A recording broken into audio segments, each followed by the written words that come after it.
আমার প্রিয় ভাইরা, আমাদের নবী প্রিয় নবী সাল্লাল্লাহু আলাইহি ওয়াসাল্লাম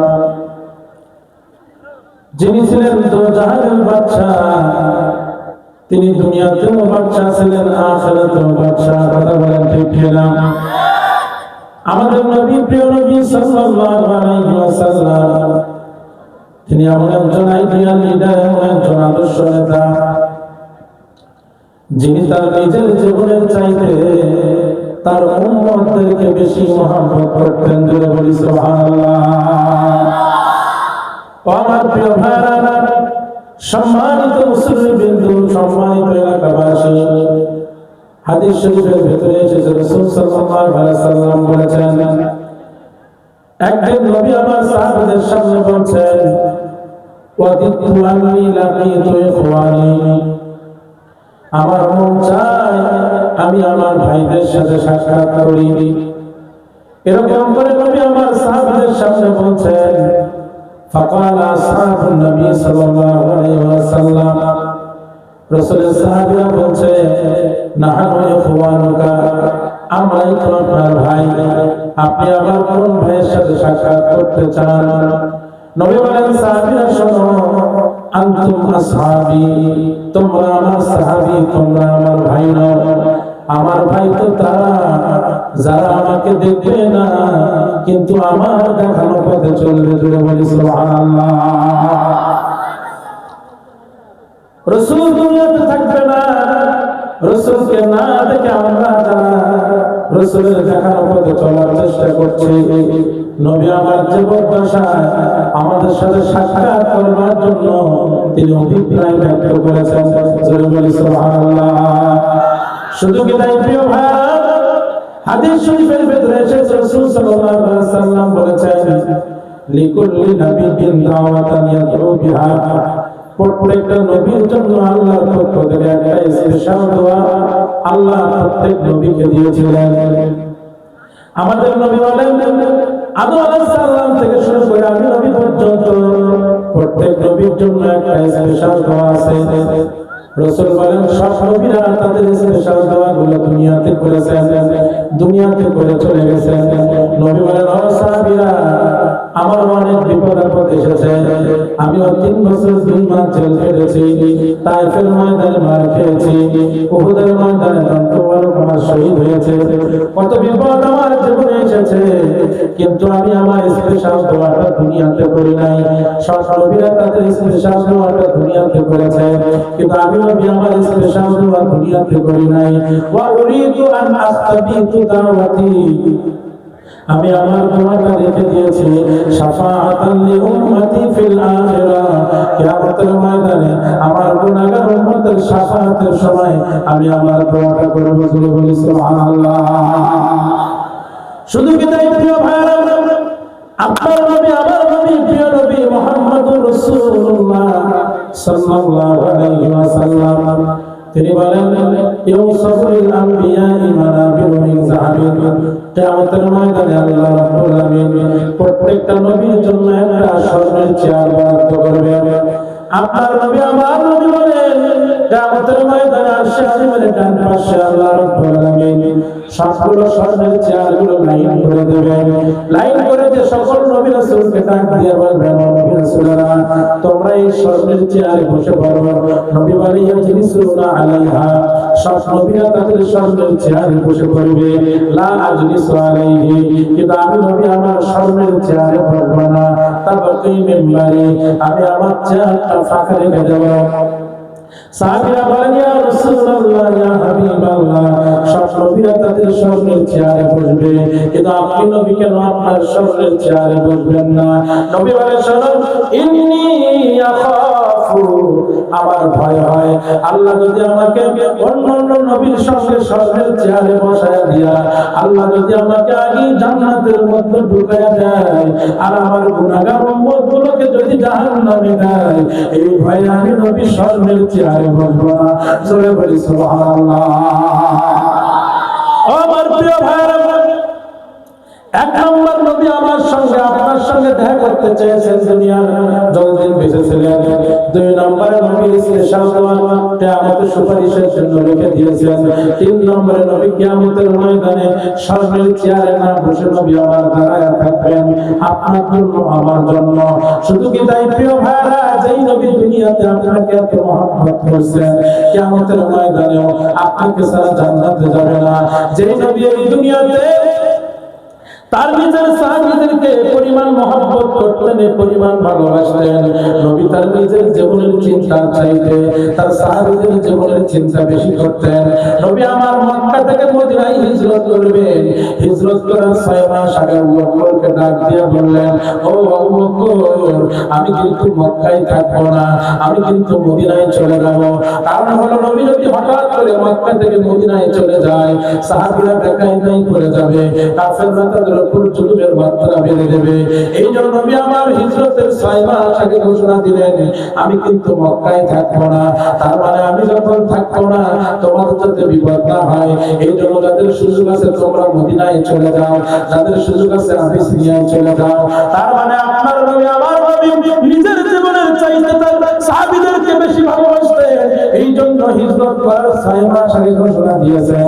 আর আমরা বিগত সময় 17টা বছর এমন নেতা নেত্রীর পেছনে ঘুরলাম, ওই নেতা সকালবেলা বললো লাঠি নিয়ে রাস্তায় নামে পড়ো, 11টার সময় নিজের পরিবারের সদস্যদেরকে নিয়ে কর্মীদেরকে বিপদে ফেলে মামা বাড়ি দিল্লি চলে গেছে।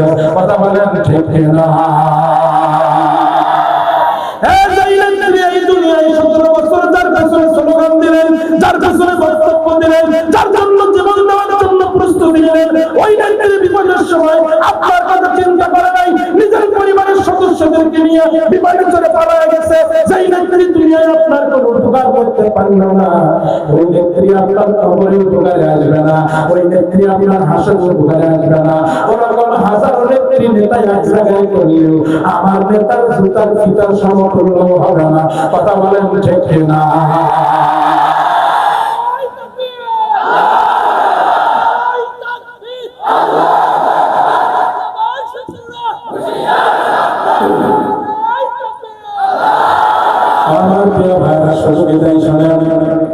এই দুনিয়াতে আপনারা এমন নেতার পেছনে ঘোরে, এমন নেত্রীর পেছনে ঘোরে, এই সব নেতার হাতের সাথে হাত মিলালে বিড়ি গন্ধ বের হয়, ঠিক কিনা বলেন?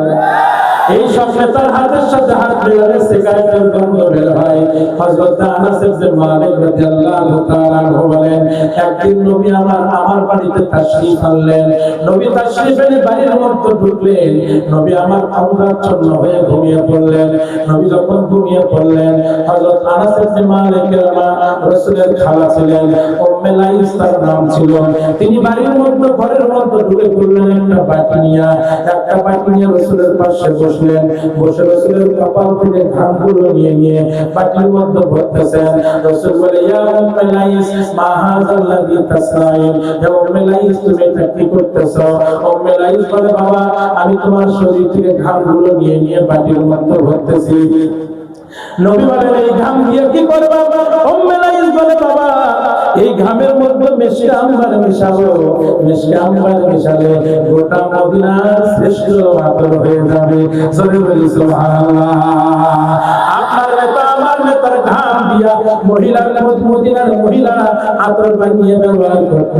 আর আপনারা এমন নেতার পেছনে ঘোরেন, ওই নেতার হাতের সাথে হাত মিলালে বিড়ির গন্ধ বের হয়, সিগারেটের গন্ধ বের হয়, মদের গন্ধ বের হয়, গাঞ্জার গন্ধ বের হয়। এরকম হাজার জন নেতা এক জায়গায় করলেও আমার নেতার জুতার ধুলার সমতুল্য হবে না। কথা বলেন ঠিক না? সুতরাং এই কাঁঠাল বাড়ি থেকে আমরা ঘোষণা দিতে চাই, যারা এই সব সমস্ত পচা নেতার পেছনে ঘরে বিড়িখোর, বেনামাজি, চান্দাখোর, মদখোর আর গাঞ্জাখোর আর জেনাখোর এই সব নেতার পেছনে ঘরে, আমি আপনাদেরকে বলছি, আপনি যত বড় নামাজি হন, যত বড় টুপিওয়ালা হন আর যত বড় হাজি হন না কেন, আল্লাহ রাসূলের আদর্শ বাদ দিয়ে যদি এই সব নেতার পেছনে ঘুরে আপনার জীবন শেষ করে দেন, আমি আপনাকে বলি, আপনি পশ্চিম দিকে শেষটা দিতে দিতে যদি কপালের মধ্যে দাগ ফেলে দেন, কিয়ামতের ময়দানে আপনার কোনো বাঁচার উপায় নাই। কথা বলেন ঠিক কিনা? বলেন ঠিক কিনা?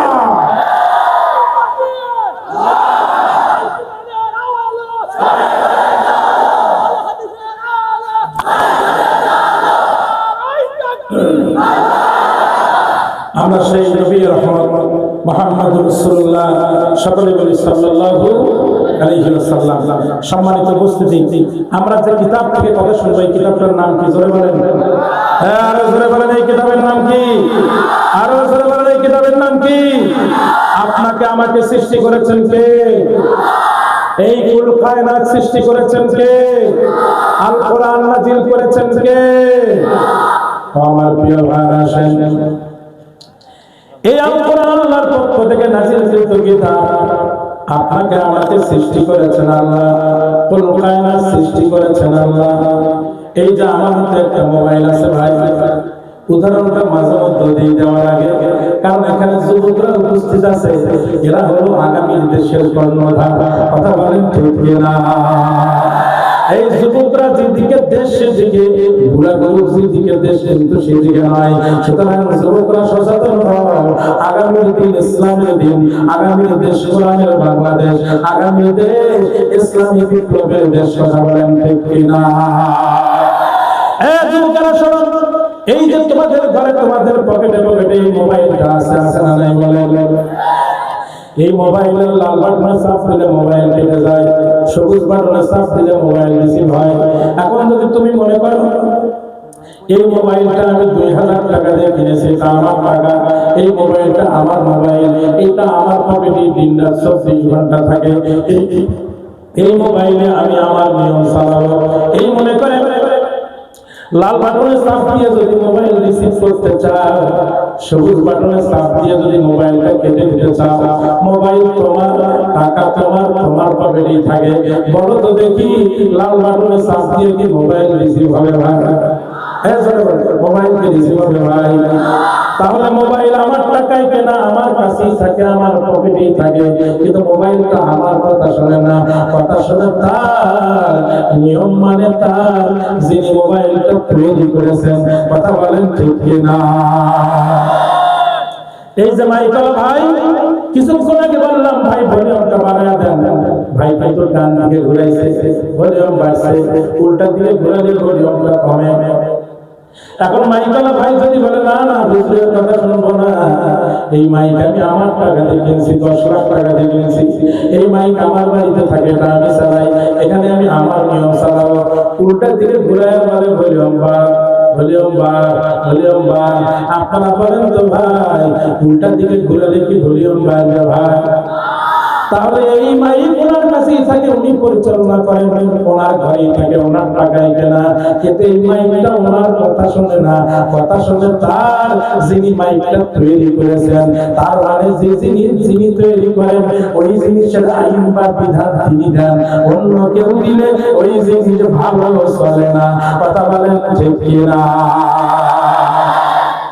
এখন আপনারা বললেন আপনাকে আমাকে সৃষ্টি করেছেন আল্লাহ, কুল কায়নাত সৃষ্টি করেছেন আল্লাহ।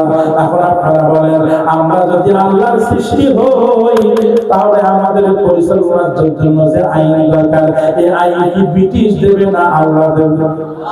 জোরে বলেন, আরো জোরে বলেন। যে জিনিস যিনি তৈরি করেন, সেই জিনিসের নীতিমালা বা আইন তিনি দেন।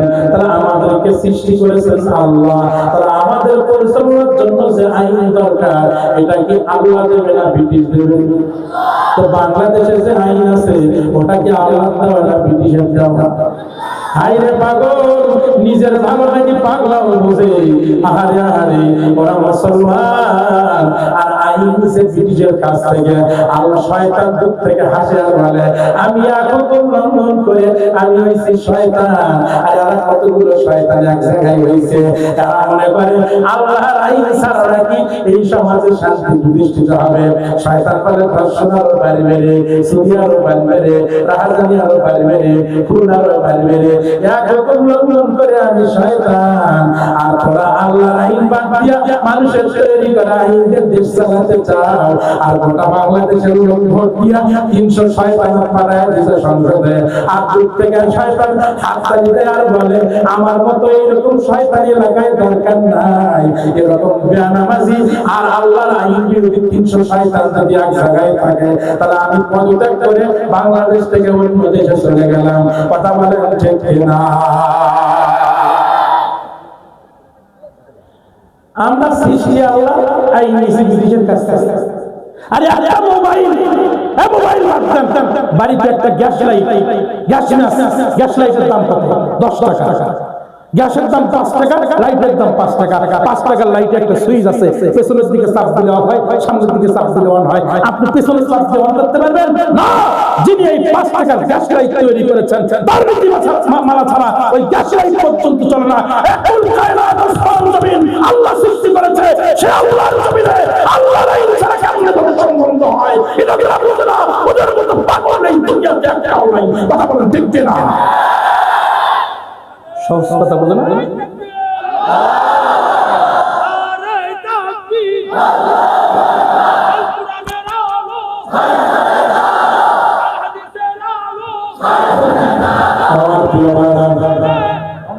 আমার প্রিয় ভাইরা, আমি আপনাদেরকে সেই কোরআন থেকে অল্প সময় কথা শোনাবো, আধা ঘন্টা কথা শোনাবো।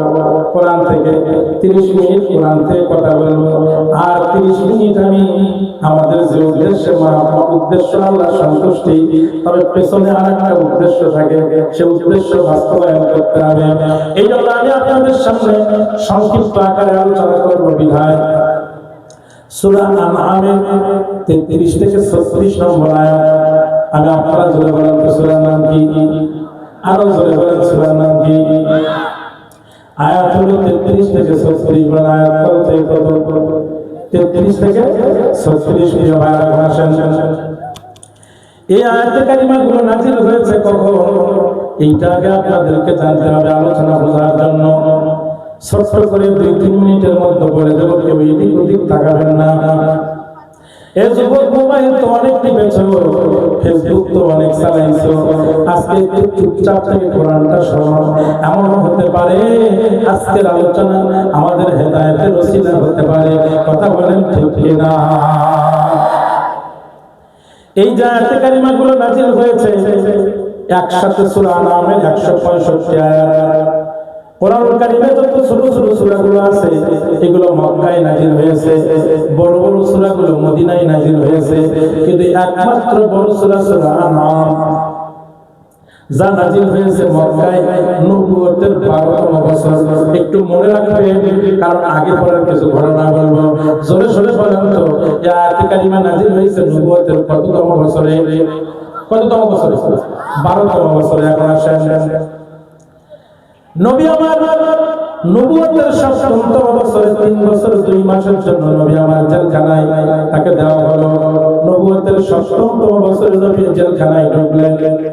নবুয়তের 10ম বছরে নবী জেলখানা থেকে বের হলেন। 3 বছর 2 মাস পর নবী জেলখানা থেকে বের হওয়ার পর মক্কার কাফেরদের ধারণা ছিল যেই তিনি 3 বছর 2 মাস জেল কেটেছেন, এখন নবী আর দ্বীনের দাওয়াত দেবে না। আপনারা বলেন তো দেখি, জেল জুলুম মামলা হামলা খাটলে কি দ্বীনের দাওয়াত বাড়ে না কমে? একটু আরো জোরে বলেন তো, বাড়ে না কমে? ওরা ভাবছে কমবে, কিন্তু নবী আমার আগের চাইতে দুর্বার বলতে দ্বীনের দাওয়াত দেওয়া আরম্ভ করলেন। এবার মক্কার কাফেররা নতুন ষড়যন্ত্র করলো। তারা বলতে লাগলো, আগে জেলখানায় ঢুকাইছিলাম কিন্তু কাজ হয় নাই, এবার উপায়টা ভিন্ন করতে হবে। এবার সশরীরে নবীর গায়ে আঘাত করতে হবে, আঘাত করে তাকে পঙ্গু করে ফেলবো, যাতে করে সে বাড়ি থেকে বের হতে না পারে। এই কথাগুলো ওরা যখন ষড়যন্ত্র করে, এই কথা চলে যায় রাসূলের কাছে।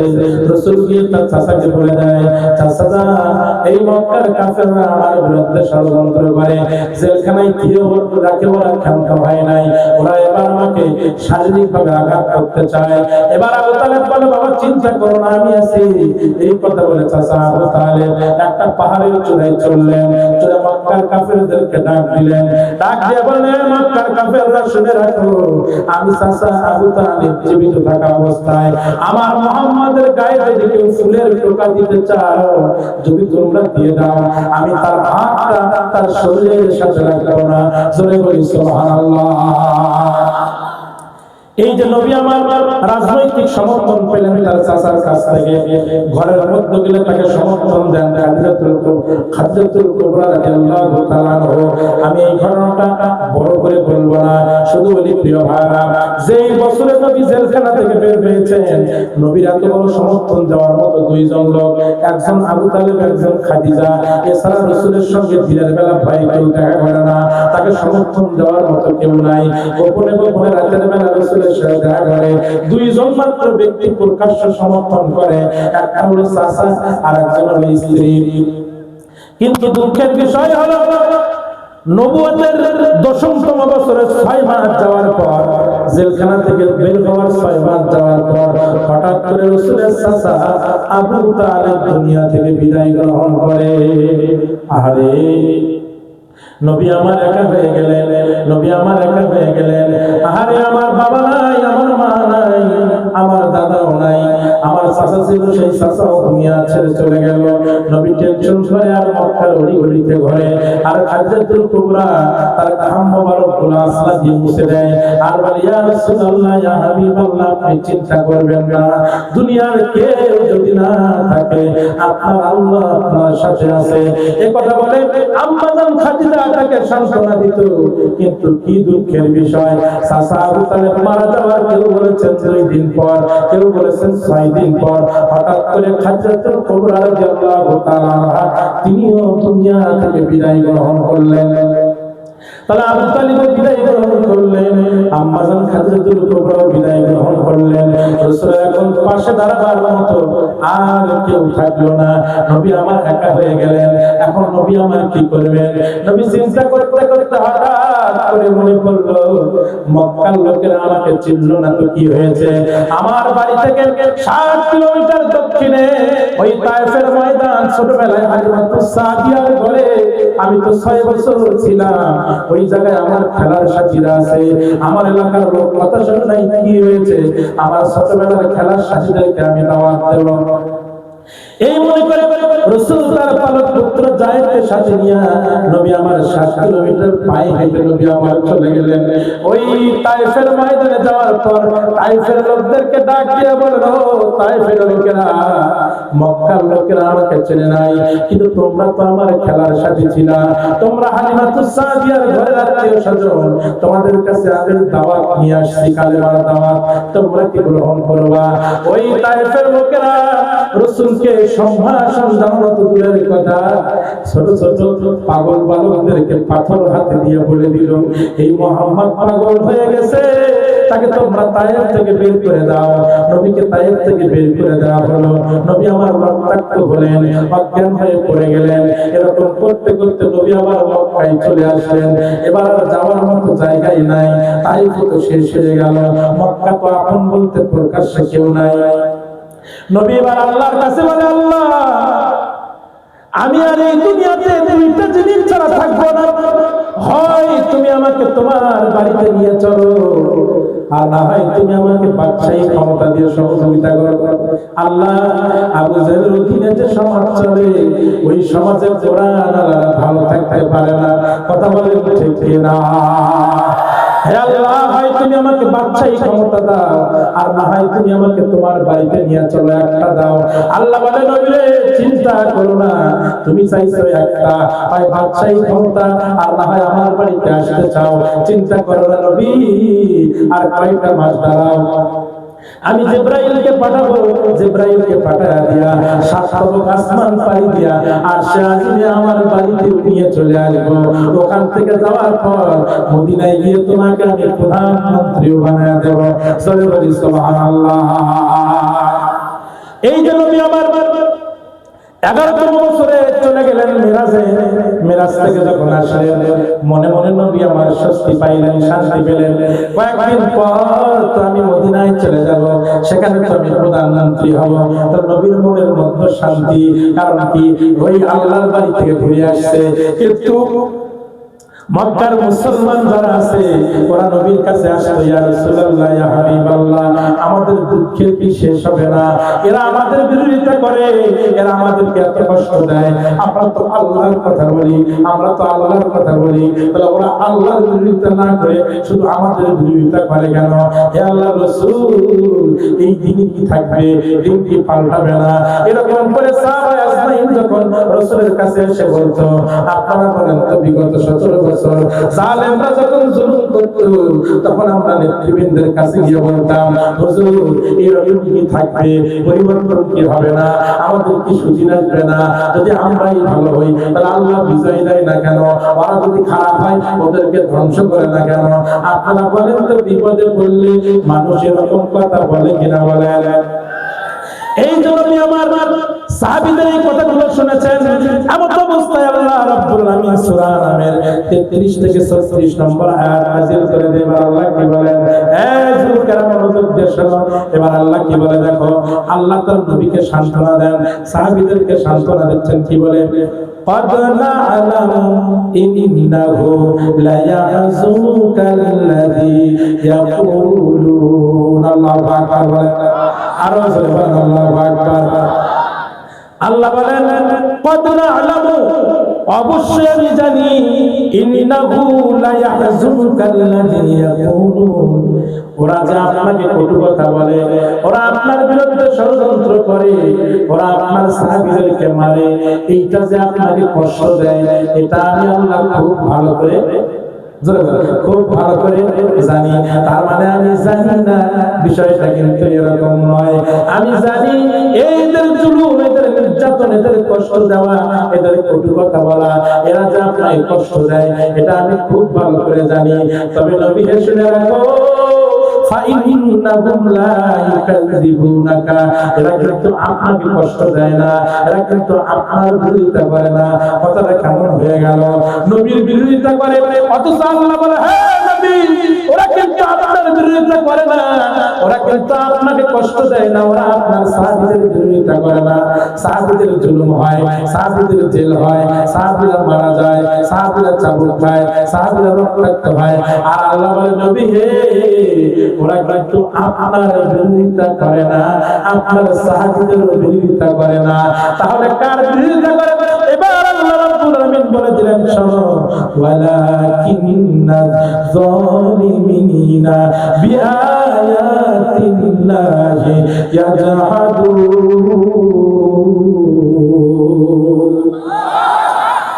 আল্লাহর নবীকে আল্লাহ বলেন শোনো, ওরা আপনার বিরোধিতা করে না, ওয়ালাকিন্নায যালিমিন, এই জালেমেরা বিআয়াতিল্লাহি ইয়াজহাদুন, এরা আমার আয়াত তথা আমার কোরআনের বিরোধিতা করে।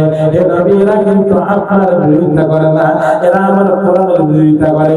কারণ এরা যদি আপনার বিরোধিতা করত তাহলে তো নবুয়তের আগে আপনাকে মারত, নবুয়তের আগে তো আপনাকে কিছু বলে নাই, আপনাকে সত্যবাদী বলতো, ভালো মানুষ বলতো। যখন আপনি কোরআন বলেন নাই তখন আপনার কিছু বলে নাই, যখন আপনি কোরআন বলেছেন ওরা তখনই আপনার জেলখানায় ঢুকাইছে। তার মানে ওরা আপনি বিরোধী নয়, বরং আপনি যে কোরআন বলেন ওরা সেই কোরআন বিরোধী। কথা বলেন ঠিক না? হ্যাঁ নবী, ওরা যদি আপনার বিরোধিতা করতো নবুয়তের আগে কেন করলো না? যখন ওরা আলামিন বলতো, সাদিক বলতো, ভালো মানুষ বলতো, আপনার মতো আমানতদার লোক দুনিয়াতে নাই। নবুয়তি পাওয়ার পরে কি পরিবর্তন হলো? কোনো পরিবর্তন হয় নাই। আপনার নাম মুহাম্মদ 40 বছর আগে ছিল, 40 বছর পরেও আছে। পরিবর্তন হলো 40 বছর বয়স পর্যন্ত কোরআন ছিল না, 40 বছর বয়সে কোরআন পাইছেন। কোরআন পাওয়ার আগ পর্যন্ত আপনি ভালো মানুষ, কোরআন পাওয়ার পর আপনি খারাপ মানুষ। তার মানে আপনার বিরোধিতা ওরা করে না, ওরা মূলত কোরআনের বিরোধিতা করে। কথা বলেন ঠিক না? এই জন্যই তো ওরা নবীকে বলতো, হে নবী, যদি তুমি সুন্দরী নারী চাও তোমাকে সুন্দরী নারী দেব, তুমি যদি নেতা হতে চাও তোমাকে নেতা বানাবো, তুমি যদি সম্পদের মালিক হতে চাও তোমাকে সম্পদ দেব। তারপরে তুমি কোরআন বলা বাদ দাও। বলে বলেন কি বলা বাদ দাও? আরো জোরে বলেন তো, কি বলা বাদ দাও? কোরআন বলা বাদ দাও। এটা যদি বাদ দাও, সুন্দরী নারী চাইলে সুন্দরী নারী দেব, ভালো বাড়ি চাইলে ভালো বাড়ি দেব, বিশাল সম্পদ চাইলে সম্পদ দেব। নবী বলে রে মক্কার কাফেররা, আমার এক হাতে সূর্য আর এক হাতে চন্দ্র দিলে আমি আমার কোরআন বলা বাদ দেব না। তার মানে মক্কার কাফেররা এই প্রস্তাব দিয়ে প্রমাণ করেছে ওরা মূলত রাসূল বিরোধী ছিল না, রাসূল যে কোরআন বলতো ওরা সেই কোরআন বিরোধী ছিল। কথা বলেন ঠিক কিনা? বিগত 17টা বছর ওরা আলেমদেরকে জেলখানায় ঢুকাতে বলতো, এই আলেমরা অমুক অপরাধ করেছে। আমির হামজা নাকি এক ব্যক্তি তরবারি নিয়ে সংসদ ভবনে ঢুকতেছে, একজন পুলিশ ধরছে, ধরে বলছে কেন যাও? আমি আমির হামজার বক্তব্য শুনে উদ্বুদ্ধ হয়ে তরবারি নিয়ে মানুষের খতম করতে যাচ্ছি। এই মামলায় আমির হামজাকে 4 বছর জেলখানায় ঢুকাইছে। তার মানে একজন বলে আমির হামজার বক্তব্য শুনে তরবারি হাতে নিছে, তার জন্য 4 বছর জেলখানায়। বাইরে ভাই, এটা কোন মূল বিষয় নয়। মূল বিষয় হলো আমির হামজা যতদিন কোরআন বলে নাই, কেউ চেনে নাই, ততদিন আমির হামজার কেউ বিরোধিতা করে নাই। যেই আমির হামজা গোটা বাংলাদেশে দিন কায়েমের কথা শুরু করছে, অমনি বলছে রে, যদি প্রকাশ্য কোরআনের বিরোধিতা করি জনগণ খুশি উঠবে। ওই জন্য কোরআনের বিরোধিতা না করে ওরা আমির হামজাকে ধরে ফেলছে, 4 বছর আটকা রাখছে। এরা আসলে আমির হামজা বিরোধী নয়, বরং আমির হামজা যে কোরআন বলে ওরা সেই কোরআন বিরোধী। কথা বলেন ঠিক কিনা? আল্লামা মামুনুল হক, আল্লামা আজিজুল হক রহমাতুল্লাহ আলাইহির ছেলে যতদিন মসজিদে মাদ্রাসায় যতদিন দার্স দিয়েছে, কেউ চেনে নাই। মামুনুল হকের কেউ বিরোধিতা করে নাই। মামুনুল হকের বিরোধিতা করছে তখন মামুনুল হক যখন বক্তব্যের মধ্যে বলেছে, বাংলাদেশে যত শিল্পীয়ার যত মূর্তি আছে, বাবার মূর্তি হোক আর দাদার মূর্তি হোক আর স্বামীর মূর্তি হোক, সবগুলো ভেঙে বঙ্গোপসাগরে ফেলে দেবো। সেইটা দেখছে বাপরে বাপ, মামুনুল হক হাত কথা বলা শুরু করেছে, আর যুবকরা তার পেছনে চলা শুরু করছে। এখন ওরা চিন্তা করলো, রে এই হকটা যদি থামাতে চাই তাহলে মামুনুল হককে থামাতে হবে। তাহলে উদ্দেশ্য মামুনুল হক থামানো নয়, বরং মামুনুল হক যে কোরআন বলে ওরা সেই কোরআন থামিয়ে দিতে চায়। কথা বলেন ঠিক কিনা? আল্লামা সাইদি পিরোজপুরের জিয়ানগর উপজেলার সাইদখালী গ্রামের সাইদি সাহেব যতদিন ছোটবেলা ছিল কেউ চেনে নাই, কামিল পাস করার আগ পর্যন্ত কেউ তাকে চেনে নাই। যখন ওই সাইদি সাহেব ওই চট্টগ্রামের প্যারেড ময়দানে বলল, যদি এই বাংলাদেশে ইসলাম কায়েম হয়, চট্টগ্রামের এই লালদিঘির ময়দান থেকে প্রথম পতাকা উঠবে, এই কথা বলে যখন চিৎকার করে গোটা বাংলাদেশে বলা শুরু করলো, আর মুসলমান পঙ্গপালের মতো সাইদি সাহেবকে ভালোবাসা শুরু করলো, তখন ভারত চিন্তা করলো, রে এই বাংলাদেশে ইসলামী বিপ্লব থামাতে হলে সাইদিকে থামাতে হবে। ওরা বলে তো সাইদি বিরোধী নয়, বরং সাইদি যে কোরআন বলে ওরা সেই কোরআন বিরোধী। কথা বলেন ঠিক কিনা? এই জন্য আল্লাহর কোরআন বলে, কদ না'লামু ইন্নাহু লা ইয়াহযুনুকাল্লাযী ইয়াকুলুন। হে নবী, এই কথা যা আপনাকে কষ্ট দেয় আমি জানি। ফাইন্নাহুম লা ইউকাযযিবুনাকা, এরা কিন্তু আপনাকে মিথ্যা প্রতিপন্ন করে না, আপনার বিরোধিতা করে না। ওয়ালাকিন্নাজ যালিমিনা বিআয়াতিল্লাহি ইয়াজহাদুন, এই জালেমরা মূলত আমার কোরআনের বিরোধিতা করে। কথা বলেন ঠিক কিনা?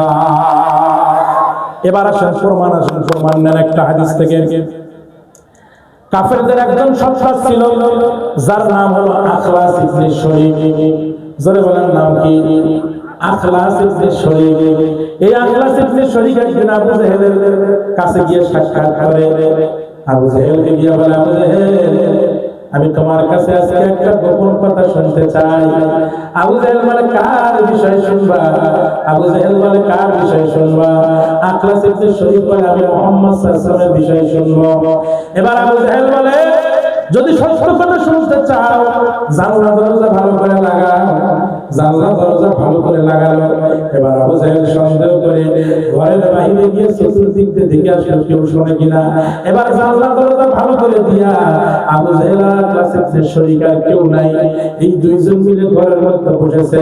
আখলাস ইবনে শরীক এবার আবু জেহেলকে জিজ্ঞাসা করতেছে, আবু জেহেল, তুমি বলো তো দেখি, মুহাম্মদ কি সত্য নবী নাকি মিথ্যা নবী?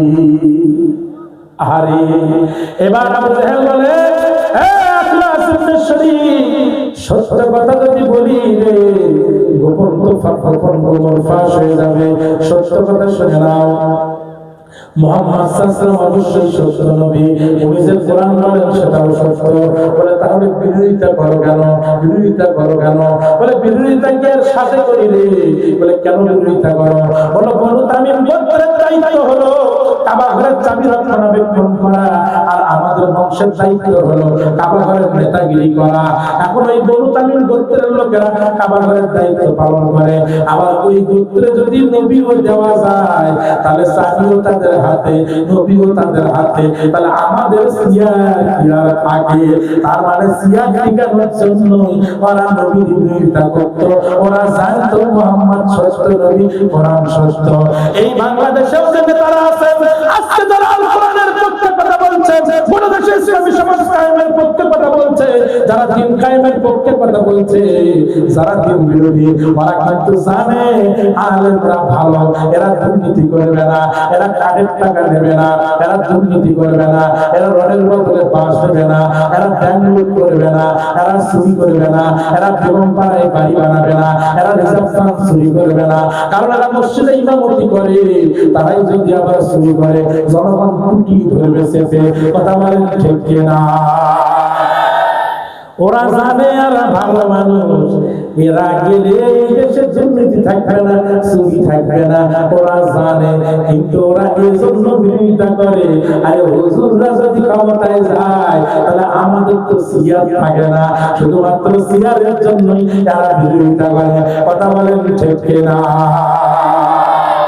এবার আল্লাহ রাব্বুল আলামিন তার হাবিবকে বলেন, হাবিব চিন্তা করো না, ওরা যত বিরোধিতা করুক, আপনারা বলেন তো আয়াতগুলো নবুয়তের কততম বছরে নাযিল হয়েছে? কততম বছর? 12তম বছরে। এবার 12তম বছরে নবী তার আল্লাহ তার নবীকে এবং তার সাহাবীকে কি বলে শুনেন। আল্লাহ বলেন, ওয়ালাকাদ কুযযিবাত রুসুলুম মিন কাবলিকা। হে রাসূল, বিরোধিতা যে শুধু আপনার করে বিষয়টা কিন্তু এমন নয়। ওয়ালাকাদ কুযযিবাত রুসুলুম মিন কাবলিকা, আগে যত নবী রাসূল এই দুনিয়াতে আসছে ওরা সকল নবী রাসূলের বিরোধিতা করছে। তার মানে বিরোধিতা নতুন নয়, বিরোধিতা আগে থেকে আছে। কথা বলেন ঠিক কিনা? তবে হে নবী শুনেন, এই বিরোধিতার বিপরীতে ওই নবীরা কাজ করতো দুইটা। জোরে বলেন কয়টা? আরো জোরে বলেন কয়টা? জোরে বলেন কয়টা? দুইটা কাজ করতো নবীরা। এবার আল্লাহর নবীকে বলেন, হে নবী শোনো, আগের নবী রাসূলরা দুইটা কাজ করতো, ওই দুই কাজ করার পর সাহায্য পেয়েছে। আপনিও যদি এই দুই কাজ করতে পারেন, বেশি দিন দেরি হবে না। এটা তো নবুয়তের 12তম বছর।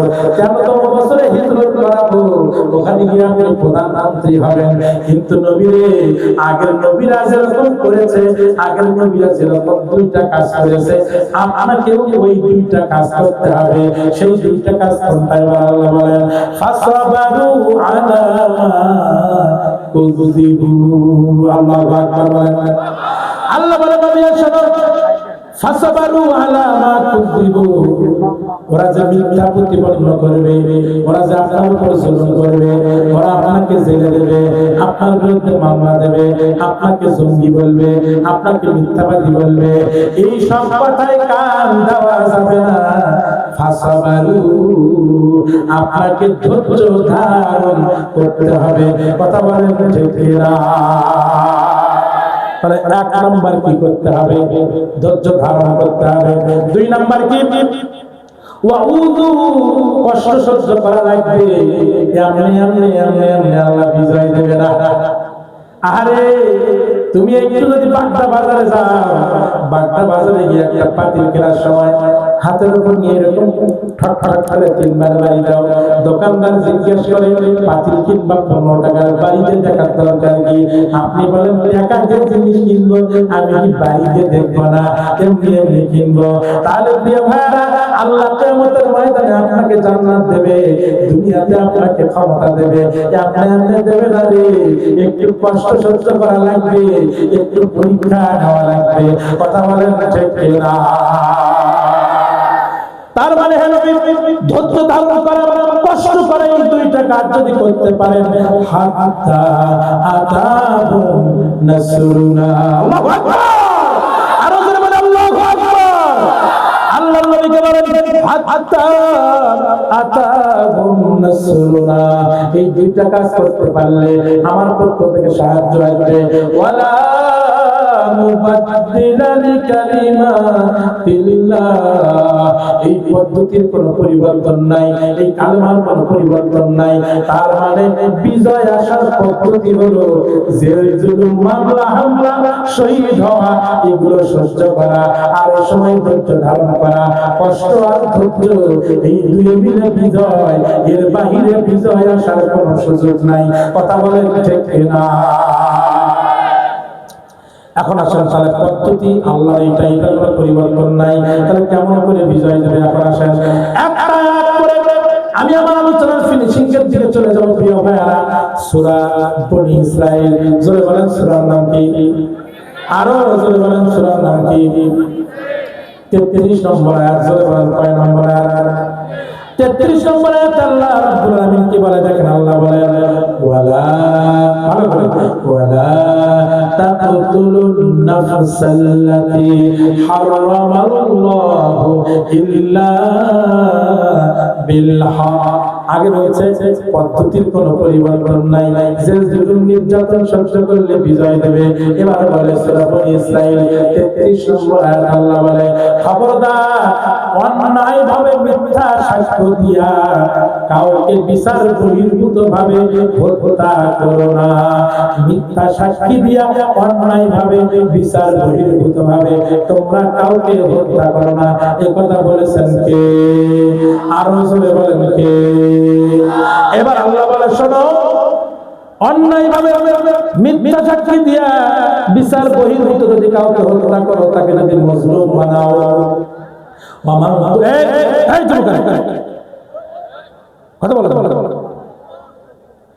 আল্লাহ বলেন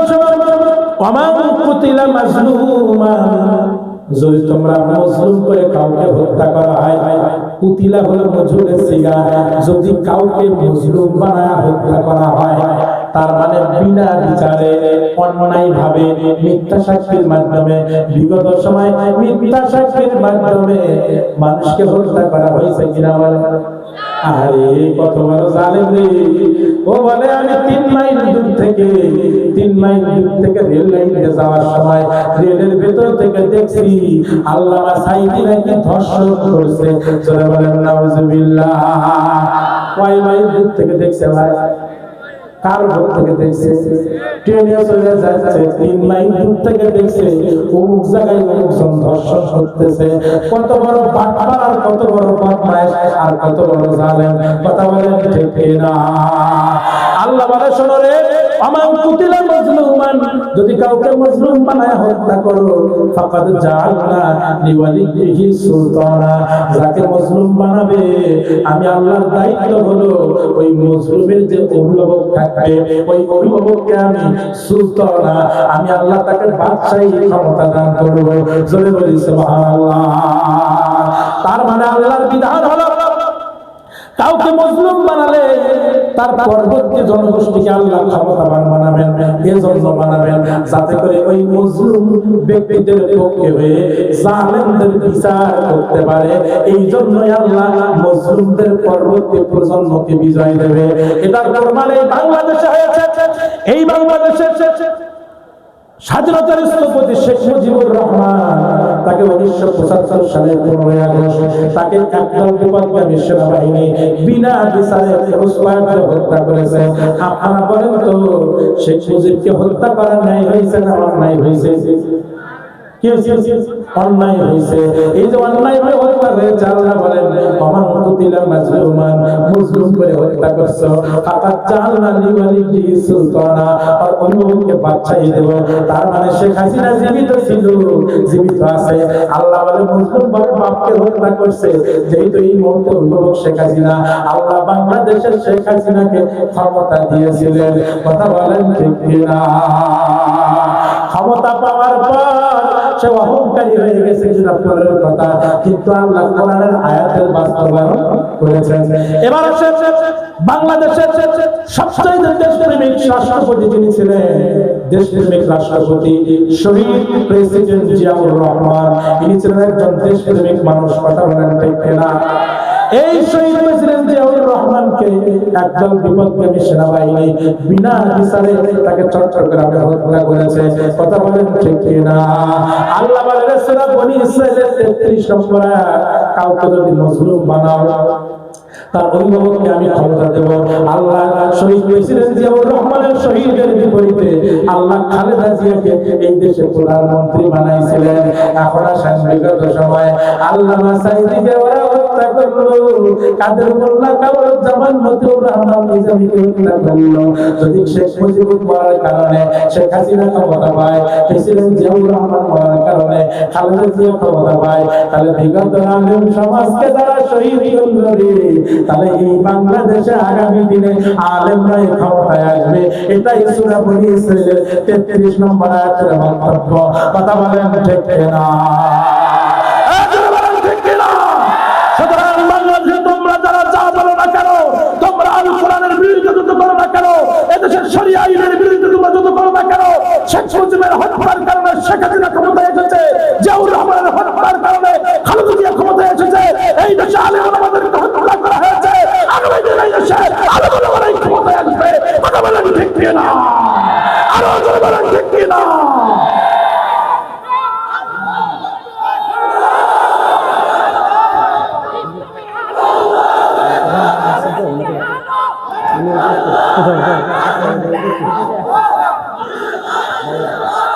নারে তাকবীর। আজকের মাহফিলের সম্মানিত প্রধান মেহমান জনাব মোহাম্মদ ফারুক কবির আহমেদ, উনি অত্যন্ত নির্যাতিত মজলুম মানুষ, ঠিক না বলেন? নির্যাতিত মজলুম মানুষ জনাব মোহাম্মদ ফারুক কবির আহমেদ, সাবেক উপজেলা চেয়ারম্যান, গাইবান্ধা জেলা বিএনপির সম্মানিত সভাপতি, উনি আমাদের মাহফিলে এসে পড়েছেন। আমরা আমাদের পক্ষ থেকে আমাদের সম্মানিত প্রধান মেহমানকে মোবারকবাদ জানাচ্ছি, শুকরিয়া জানাচ্ছি। জোরে বলে মারহাবা, আর জোরে বলেন মারহাবা। এবারে প্রিয় ভাই আমার পরায়াত আল্লাহ কি বলেন? আল্লাহ রাব্বুল আলামিন এবার বলেন ওয়া ইন কানা কাবুরা আলাইকা ইরাদুহুম। আল্লাহু আকবার বলেন, আরো জোরে বলেন আল্লাহু আকবার। আমার প্রিয় ভাইরা শুনেন, এই যে আমি আপনাদের সামনে কোরআনুল কারীম থেকে গোছানো বক্তব্য রাখলাম, এই বক্তব্যের যে পদ্ধতি, এই পদ্ধতি কি সবার ভালো লাগবে ভাই? এই পদ্ধতি কি সবার পছন্দ ভাই?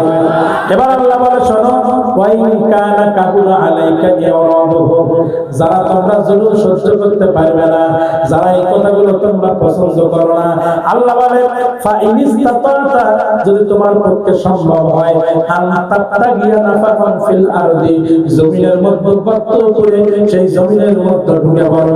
কথা বলেন ঠিক কিনা?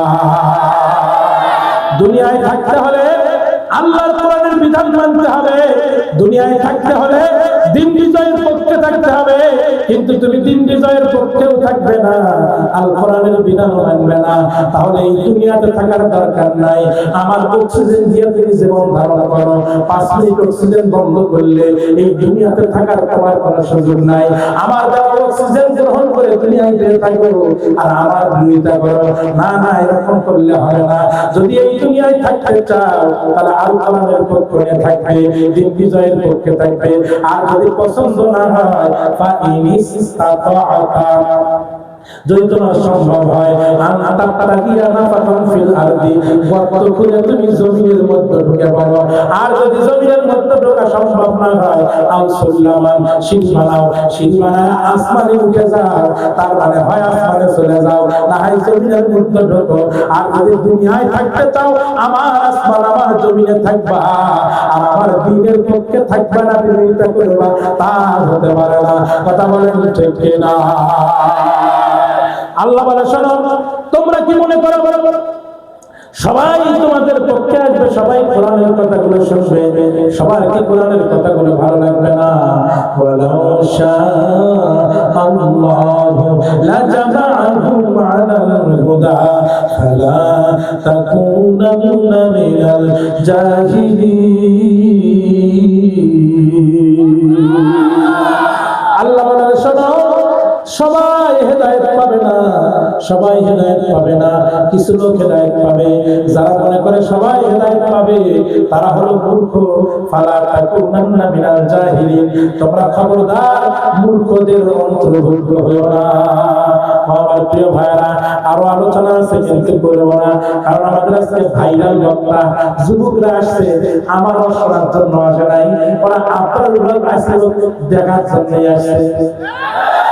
কিন্তু আমি আপনাদেরকে বলি, বক্তা দেখার জন্য আসলে গুনাহ হবে, কোরআন শোনার জন্য আসবেন, আসে বক্তাকে দেখা যাবে, তার মানে উদ্দেশ্য থাকবে কোরআন শোনা, সাথে বক্তব্য দেখবেন সওয়াব হবে। আর উদ্দেশ্য যদি ভাই বক্তা দেখা, তাহলে কোরআন শুনে সওয়াব হওয়ার পরিবর্তে সকলের গুনাহ হবে। কথা বলেন ঠিক কিনা? এই যুবকরা, নিয়ত সহি করো, এবার সবাই মিলে বলো, বক্তা দেখার জন্য আসছো না কোরআন শোনার জন্য আসছো? আরো জোরে বলেন, কি শোনার জন্য আসছো? যুবকরা আজকে শপথ নাও, এই দুনিয়ায় বেশি দিন থাকবো না। কত রাজবাদশা দুনিয়া ছেড়ে চলে গেছে, বাচ্চা হারুনের মতো বাচ্চা চলে গেছে, বাচ্চা কারুনের মতো বাচ্চা চলে গেছে, বাচ্চা হামানের মতো, আবু জাহেল সাইবার মতো কত বাচ্চা চলে গেছে এই দুনিয়া ছেড়ে। কেউ এই দুনিয়াতে নাই, আমিও থাকবো না। তবে যে কয়দিন থাকবো সে কয়দিন আল কোরআন নিয়ে বাঁচতে চাই, আল কোরআন নিয়ে মরতে চাই। যতদিন বেঁচে থাকবো আল কোরআন মুখে নিয়ে থাকতে চাই। কথা বলেন দেখবে না? যারা এই দুনিয়ায় মেরে থাকতে আল কোরআনের পক্ষে দেখবেন তো হাত তুলে আল্লাহকে দেখান।